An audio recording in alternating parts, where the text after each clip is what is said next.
El Señor esté con ustedes. Y con tu espíritu. El Santo Evangelio según San Mateo. Gloria a ti, Señor.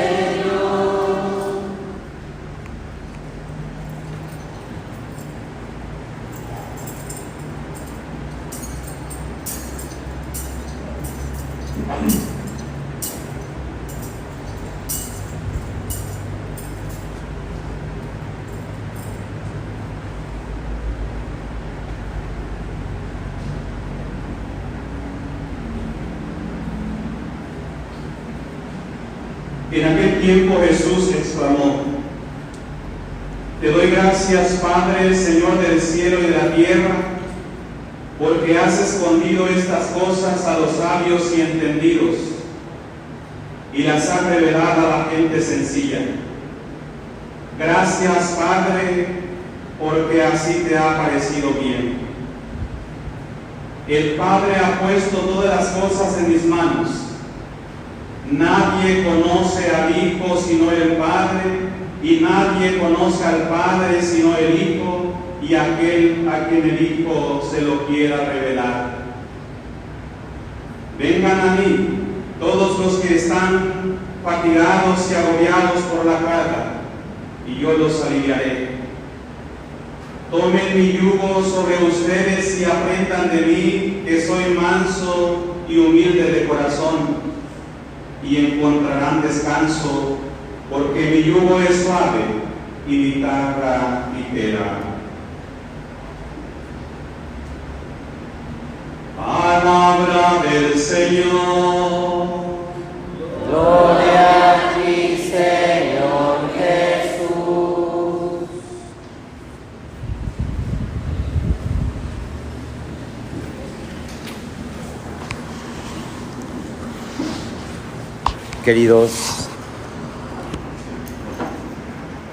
Queridos hermanos, hermanas, pues estamos celebrando esta solemnidad de San Francisco, pues que de alguna manera viene a culminar las fiestas que hace apenas unos días teníamos aquí, celebrando al Padre Pío. Y bueno, el Padre Pío decía, ¿verdad?, que él quería ser un hijo menos indigno de San Francisco. Cuando el Padre Pío entró con los capuchinos al noviciado, su mamá, ¿verdad?, le dijo: ya sé que Francisco te llama, yo qué puedo hacer, no me puedo negar, y pues le dio la bendición, porque la orden franciscana pues está inspirada bajo pues la mirada de este santo, San Francisco de Asís. Y creo que es uno de los santos más queridos en todo el mundo.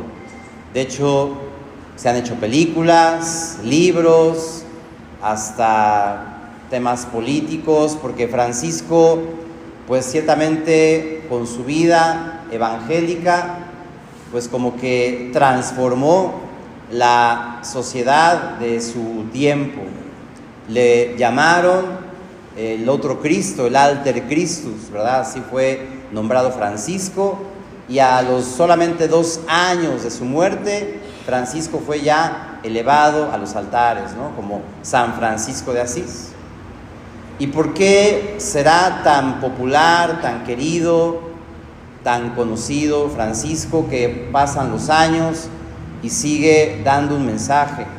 Hoy hace rato decía, me escribía la que nos ayuda, la secretaria, Rosario: Padre, me preguntan si va a haber bendición de animales, ¿no? Misa para los animales. Digo, bueno, no es tanto misa para los animales, ¿verdad? Pero pueden traer a los animales, porque el 4 de octubre, pues como que la gente ubica a Francisco con los animales, que hablaba con los pájaros. Y bueno, hay como mucha hermandad, vamos a decirlo así, de él, pues con las criaturas, y por eso la gente pues lleva, ¿no?, a las iglesias este día a sus perritos o a sus canarios, yo no sé, ¿verdad? Pero bueno, ¿qué tiene Francisco? ¿Qué tiene Francisco? Pues que lo hace tan especial, y tan especial que al menos aquí 4 hermanos, ¿verdad?, que ustedes conocen, hemos querido abrazar la vida que él siguió, la vida evangélica. Y bueno, seguramente si le preguntan al Padre Juan, a Óscar, a Roberto, a mí, pues van a encontrar historias distintas, pero siempre Francisco es una fuente de inspiración. Y ahorita en la familia franciscana estamos celebrando también un jubileo más, que son los 800 años de los estigmas, ¿verdad? San Francisco de Asís, 2 años antes de su muerte, pues recibió también en sus manos, en sus pies, en su costado, pues las marcas de Jesús. Y quizás estas marcas, estas llagas, nos pueden orientar un poco más para entender quién fue San Francisco. Y él mismo, ¿verdad? Él mismo, antes de morir, escribió su testamento. En este caso, pues su testamento era como una herencia espiritual que dejaba a sus hijos. Entre esas palabras, él dijo: el Señor me reveló que yo debía vivir según la forma del Santo Evangelio. Y por eso a Francisco se le conoce como el hombre que abrazó la vida evangélica. Y Francisco cuenta cómo, de ser una persona, vamos a decir, del mundo, pues porque él quería ser caballero, ser famoso, ser guerrero, ser noble, cómo Dios le sale al encuentro, ¿verdad? Y cambia, ahora sí que su búsqueda, ¿no? Francisco, de ser soldado, pasó a ser caballero de Cristo, ¿no? Y él explica un poquito cómo fue este cambio. Y él cuenta que el Señor lo condujo entre los leprosos.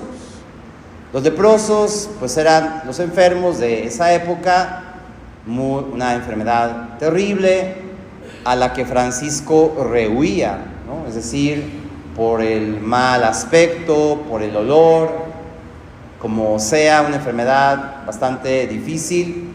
Y entonces en las afueras de la ciudad de Asís estaban los leprosarios, donde Francisco no quería ir.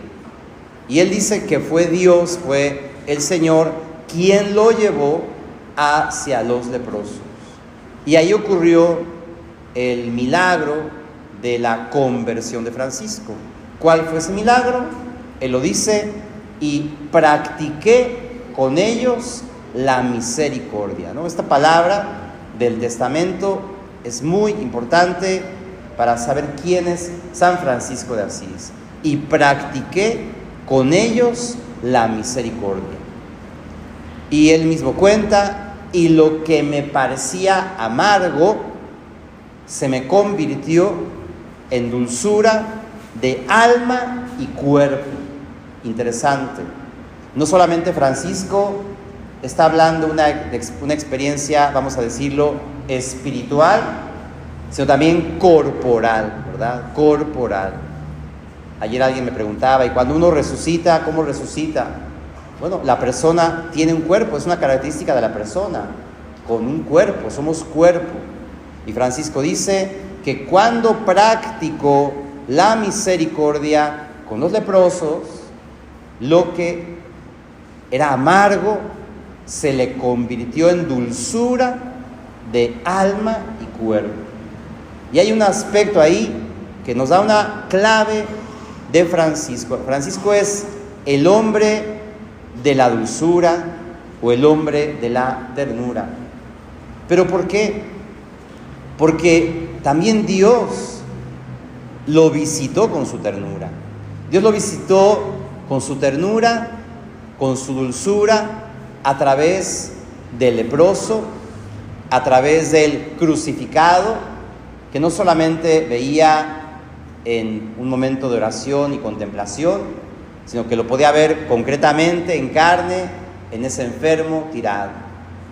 Y así comenzó su cambio, así comenzó esa transformación, practicando la misericordia con los leprosos. Pero no todo, digamos, fue ahí. Ese fue el inicio de un camino que fue más allá. Porque algunos biógrafos dicen que Francisco tuvo vamos a decir, varias conversiones, pero tuvo sobre todo la primera y la última. La primera, esta que les cuento, cuando practicó la misericordia, y la última, que fue 2 años antes de su muerte. ¿Qué pasó? Francisco, ahora sí que fue el influencer número 1 de ese tiempo, ¿verdad? Por llamarle así, y todos los jóvenes, todas las personas y muchísimos empezaron a seguirlo, a querer ser menores, entender esa vida que él llevaba, y la orden franciscana creció y creció en pocos años, de manera que ya en vida Francisco era conocido, popular, con fama de santo, vamos a decirlo así, con fama de santo. Y bueno, Francisco ya, ¿no?, era famoso, uno diría, no, pues ya Francisco ya logró su objetivo. ¿Pero qué creen? Que a Francisco, al final de su vida, sus hermanos ya no lo querían, ya no les servían, porque él precisamente con su testimonio, con su vida de pobreza, de amor, de lo que él soñaba, lo que era la fraternidad, ¿no? Esta fraternidad que se parecía a la de los apóstoles, que vivían con lo mínimo, etcétera. Ya los hermanos que iban llegando querían construir conventos, querían cambiar las cosas, querían muchas cosas más, que a Francisco le desgarraba porque sentía pues que la orden se le iba de sus manos. Y Francisco pues tenía como varias alternativas. Decir, aquí yo mando, y el que no se ajuste, fuera. Otra era, bueno, yo soy santo, pues a mí déjenme vivir en paz, me voy a un eremitorio, total, ya Dios me ama, ya todo el mundo me conoce, y ahí ustedes quédense con su orden, ¿verdad? Y la otra, que fue su conversión, fue hacer la opción por la fraternidad, la opción por su sueño evangélico, en donde, fíjense, Francisco tuvo que aprender, o más bien Dios le dio la gracia de tener misericordia con sus hermanos. Ya no fueron las llagas de los leprosos. Francisco aprendió a amar las llagas de sus propios hermanos que lo querían echar fuera y que le querían hacer la vida imposible. Y esa es precisamente la Pascua de Francisco que ayer celebrábamos en el tránsito, que es la Pascua de Jesús. Jesús nos dejó este testamento: ámense como yo los he amado. Nadie tiene amor más grande que el que da la vida por sus amigos, ¿no? Y Francisco no solamente veía a los hermanos como amigos, sino como un regalo que Dios le había dado a Francisco. El Señor me dio hermanos, también cuenta en su testamento. Dios me dio hermanos. Y Francisco entendía que cada hermano que entraba a la orden, Dios se lo había dado para que él lo cuidara, él lo custodiara. Y entonces, para Francisco ser verdadero hermano y hacer esta conversión, ya no tuvo que ir al leprosario, sino que tuvo que amar a sus hermanos de fraternidad. Ayer decía una señora, muy amiga, bueno, de aquí de la casa, de las hermanas, que lleva 30 y tantos años de casada, y decía que el amor verdadero es cuando tú te enamoras de los defectos de tu esposo.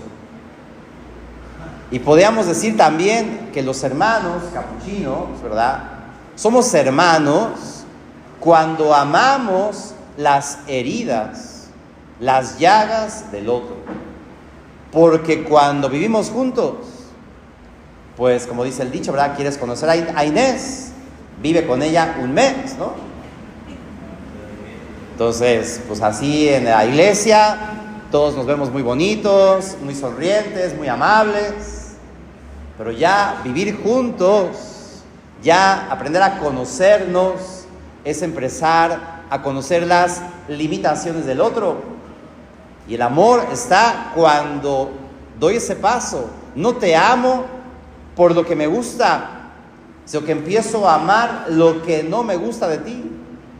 Y eso fue lo que hizo Francisco de Asís al final de su vida. Sus estigmas son el reflejo de que él aceptó la cruz de la fraternidad. Y entonces, pues él fue precisamente, o tuvo esa dicha de mirar al hermano en su miseria, pero amar su miseria. Y casi la carta magna de Francisco de Asís de la fraternidad es la carta a un ministro, donde le dice al ministro, al superior: mira, aunque tu hermano peque delante de ti 1000 veces, que no se vaya de ti sin haber visto en tus ojos la misericordia. ¿Qué es la misericordia? Ok, me estás apuñalando, me estás ofendiendo, pues yo te ofrezco mi amor a cambio de tus golpes, de tus heridas, de tus desplantes, como lo queramos llamar. Eso es el amor, vamos a decir, la cumbre del amor al que Francisco, Dios le concedió la gracia de llegar. Y por eso, pues yo creo que es tan querido en todas partes, porque Francisco mostró las llagas de Jesús en su cuerpo, pero en su mirada, en su corazón. No solamente fue, vamos a decir, una cuestión espiritual, sino una cuestión bastante carnal. Francisco amó a los hermanos, a sus hermanos, de carne me refiero con sus heridas, con sus llagas. Y aquí hay familias, ¿verdad? Cómo el amor va evolucionando, ¿no? Quizás cuando uno está con alguien, me enamoro, te quiero, pasa el tiempo y quiere uno correr. Pero uno dice, bueno, el amor es otra cosa. ¿Y cómo nos podemos enamorar? Fíjense, es una locura, ¿eh? Enamorarme de tu pobreza, enamorarme de tus defectos, enamorarme de tus propias llagas, de tus propias heridas. Y ahí está una de las claves para poder entender a San Francisco de Asís. Y por eso es el modelo de la fraternidad. Porque la fraternidad es renunciar al poder, renunciar a yo tengo la razón, renunciar a yo lo hago mejor. No, la fraternidad es, esto es lo que soy y lo pongo a tu servicio y te acepto como eres. Es la utopía de esta iglesia franciscana capuchina y es la utopía, el sueño de todos estos grupos que conforman nuestra parroquia, ¿verdad? Aquí, este grupo Paz y Bien, que lleva 5 años, en 5 años han aprendido a amarse y a soportarse y a perdonarse, porque eso es lo que hace la convivencia, el amor. Y es Dios quien hace este milagro. Pues pidamos, hermanos, hoy a Francisco esta gracia, que lo que nos repugna, que lo que no me gusta del otro, Dios nos conceda practicar o vivir la misericordia con esa persona, con esos hermanos. Y lo que es amargo se convierta en dulzura de alma y de cuerpo.